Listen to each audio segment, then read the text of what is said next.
আজকের গল্প নিশীথ রাতের হাসি।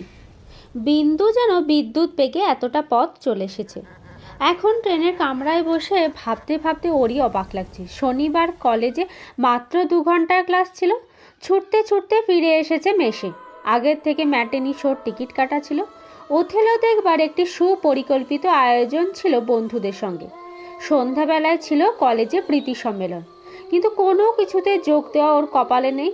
ওই যে কাব্যের ভাষায় যাকে বলে বিনা মেঘে বজ্রপাত, সেই জাতীয় একটি বেমক্কা রকম কাণ্ড ঘটে বিন্দুর সব প্ল্যান ওলট পালট করে দিল। আর সত্যি কথাই তো, দেশ থেকে ওই রকম একটা টেলিগ্রাম এলে হাত পা আপনা থেকে পেটের মধ্যে সেধিয়ে যায়। ওর বাবার নাকি শক্ত অসুখ, এক্ষুনি বাড়ি রওনা হতে হবে। টেলিগ্রামটা করেছেন ওর পাড়ার সম্পর্কে বিনোদ কাকা। সত্যি একটা বাড়াবাড়ি কাণ্ড না হলে বিনোদ কাকা কখনো এভাবে টেলিগ্রাম করে বসতেন না।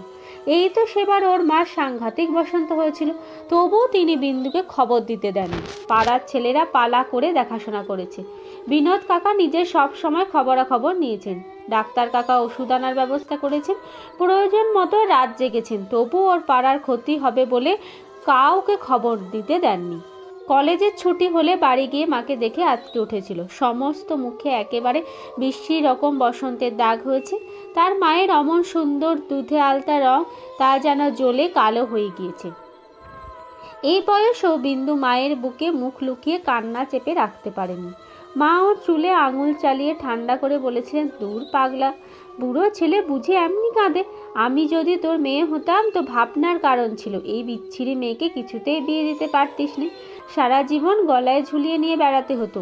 সেদিন মায়ের মুখের হাসিও কিন্তু কান্নার মতো শুনিয়েছিল। গাড়ির দোলানির যেন বিরাম নেই, ওর ভাবনার তেমনই অন্ত নেই। মাত্র দুখানি ধুতি নিয়ে সে কিভাবে ছুটে এসেছে, তারপর ঠেলাঠেলি মারামারি করে টিকিট কেটে ট্রেনের কামরার মধ্যে ঢুকেছে। সে কথা ভাবতে সত্যি অবাক লাগে। এই দুয়েক আগেও সে তো ছোট বোন সিন্ধুর একখানা চিঠি পেয়েছে। তাতে বাড়িতে অসুখ বিসুখের কোনো উল্লেখই নেই, বরঞ্চ বুদ্ধি গায়, বাঘা কুকুর, মেনে বিড়াল আর কথা সর্বস্ব কাকাতুয়ার কুশল সংবাদই ছিল। হঠাৎ এই দুদিনের মধ্যে বাবার এমন কি শক্ত অসুখ হলো যার জন্য বিনোদ কাকা টেলিগ্রাম করতে বাধ্য হলেন? বিন্দুর মনে শুধু একটি প্রশ্ন উকি ঝুঁকি মারতে লাগলো। বাড়িতে পৌঁছে সে তার বাবাকে দেখতে তো? রেলগাড়ির ধোঁয়ায় ওর ভাবনা চিন্তা সুতোগুলি কেবলই যেন জট পাকিয়ে যাচ্ছিল। হঠাৎ মনে পড়লো ছোট বোন সিন্ধুর চিঠিতে আবদার ছিল এবার বাড়ি যাওয়ার সময় চুলে লাল সিল্কের ফিতে নিয়ে যেতে হবে। এত ছোটাছুটিতে কি ছাই মনে থাকে? ভালো কথা, একটা স্টেশনে গাড়ি থামলে কোনো ফেরিওয়ালার কাছ থেকে নিশ্চয়ই পাওয়া যাবে। কিন্তু ফেরিওয়ালার জন্য অপেক্ষা করতে হলো না। একজন ক্যানভাসার এসে ঢুকলো। তার বাক্সে না আছে এমন জিনিস নেই।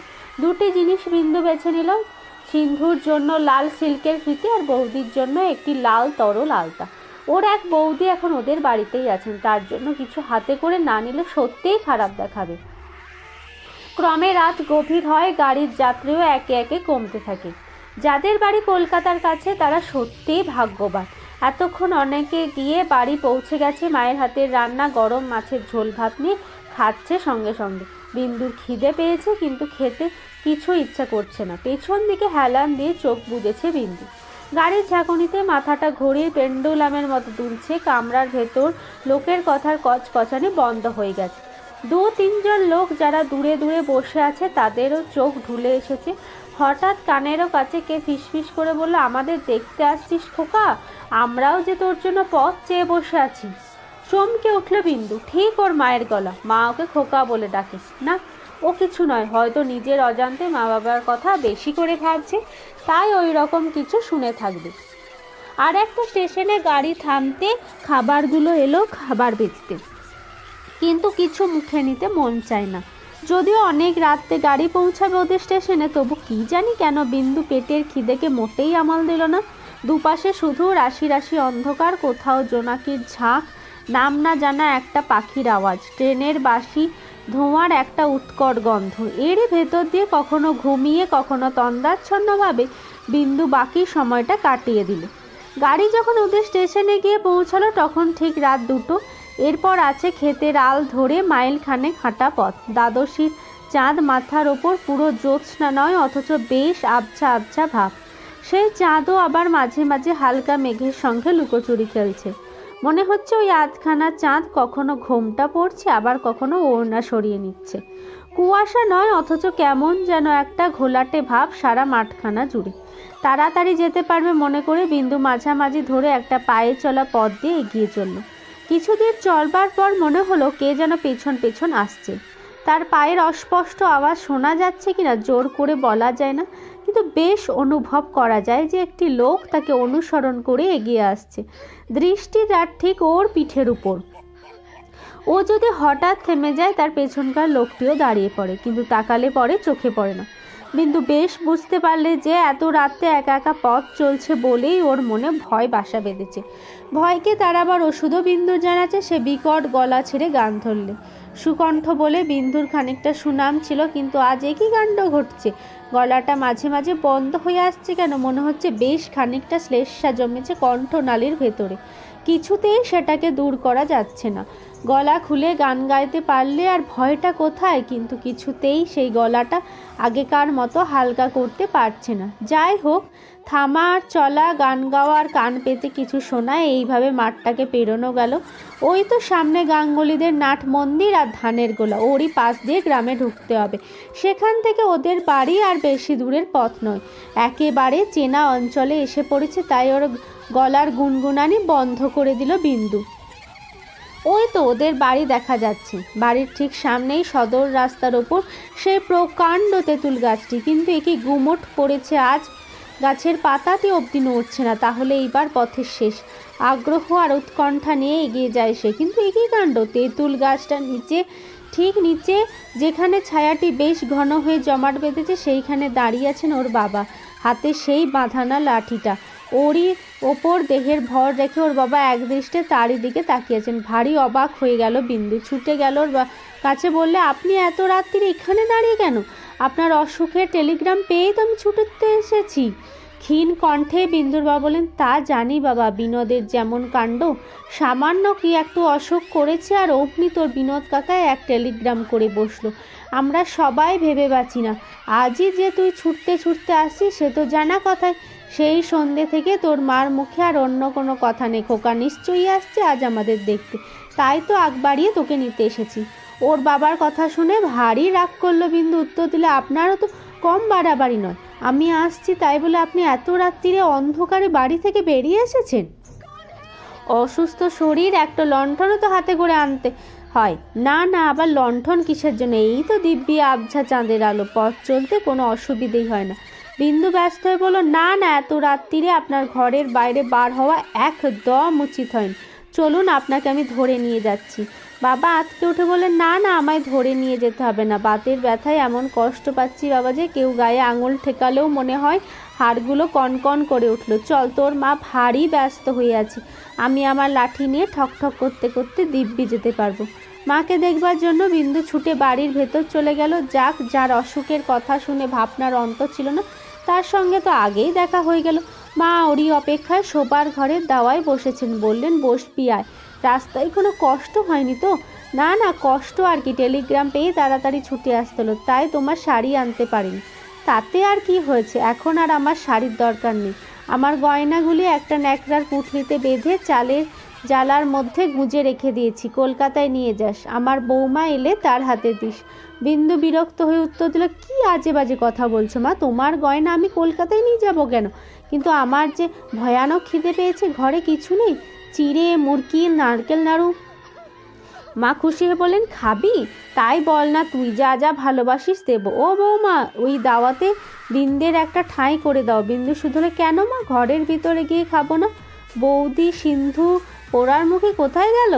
আলো জ্বলতে বলো না ওদের, ভালো করে তোমার মুখ দেখতে পাচ্ছি না। মা উত্তর দিলেন, আজ ঘরে একটুও কেরোসিন নেই বাবা। ওদের যেমন সংসার করা, আগের থেকে কিছুই বলে না। তা আজকের মতো এই দাওয়াতে বসে খেয়ে নে, চাঁদের আলো আছে, অসুবিধে হবে না। হঠাৎ তাকিয়ে দেখে বৌদিও সামনে দাঁড়িয়ে, নানান রকম তরকারি, ভাত, ডাল সব আসনের কাছে সাজানো। এত সব খাবার বৌদি আনলে কখন? মায়ের সঙ্গে গল্প করতে কে এদিক খেয়ালই করিনি, কিন্তু বৌদির মুখে এত বড় একটা ঘোমটা কেন? বিন্দু সুটকেস থেকে আলতাটি বের করে বললে, বৌদি এই তোমার তরল আলতা। বৌদি মৃদুস্বরে উত্তর দিলেন, ওই দাওয়ার ওপরেই রাখো ঠাকুরপো, আমি পরে এসে তুলে রাখবো ক্ষণ। মা বললেন, আর দেরি করিস নে, এইবার খেতে বস। বিন্দুর সত্যিই খুব খিদে পেয়েছিল, আর বিরক্তি না করে আসনের উপর গিয়ে বসলো। তারপর অবাক হয়ে বলল, এ তুমি কি করেছো মা? আমি যা যা ভালোবাসি সব রান্না করে বসে আছো। বাড়িতে এমন অসুখ বিসুখ চলছে, তোমার নিজের শরীরটাও তো তেমন ভালো দেখছি না, তার মধ্যে এত রান্না করলে কখন? মা ধমক দিয়ে উঠলেন, তুই কথা বলবি না খাবি? আমি কিন্তু খুব বেশিক্ষণ আর বসতে পারবো না। কেন, তোমার শরীরটা খারাপ লাগছে বুঝি? তাহলে তুমি আর রাত করো না, শুয়ে পড়ো গো।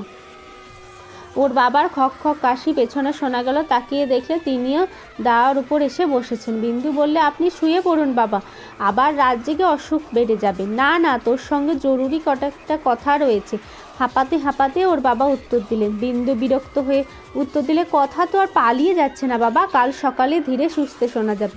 ওর বাবা কোনো অনুরোধই শুনলেন না, চুপচাপ দাওয়ার ওপরে বসে কেবলই মাথা নাড়তে লাগলেন।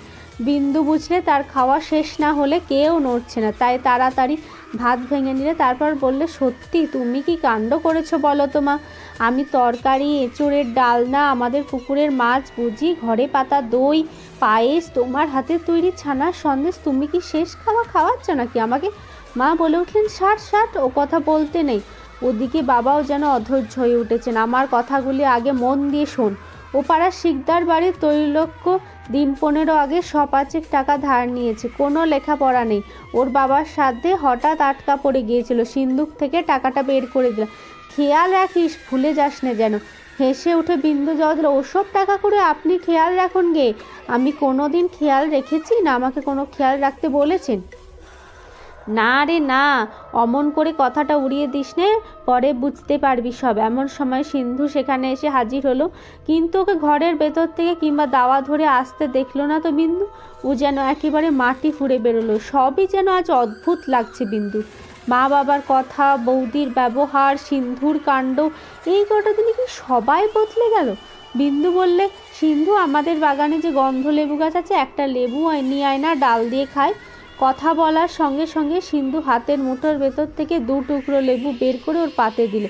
বিন্দু অবাক হয়ে গেল বোনের কাণ্ড দেখে। সিন্ধু বলল, দাদা, আমার সেই লাল সিল্কের ফিতে তুমি আনোনি বুঝি? বিন্দু জবাব দিলে, এনেছি রে পোড়ার মুখে, এনেছি, এই নে। বাঁ হাত দিয়ে পকেট থেকে বের করে সে ওর হাতে দিতে গেল। সিন্ধু কিন্তু প্রবল আগ্রহে দাদার হাত থেকে সেটা ছিনিয়ে নিলে না। দাওয়ার উপর রাখো, আমি এই এলুম বলে। বিন্দু তাকিয়ে দেখে সিন্ধু আর সেখানে দাঁড়িয়ে নেই। ওকে কোনো প্রশ্ন করার ফুসরত না দিয়ে হঠাৎ মা বলে ওঠেন, গায়ের লোক অনেক পরামর্শ দেবে তোকে, কারো কথা শুনিসনি, খুব অল্প খরচে কাজ ছাড়বি, ভবিষ্যৎ ভেবে সব সময় চলতে হবে তোকে। বিন্দু খেতে খেতে মুখ তুলে তাকালো, বলল, কি আবল তাবল বকছো মা? আমি ভবিষ্যৎ ভেবে চলবো তো তোমরা মাথার উপর রয়েছো কেন?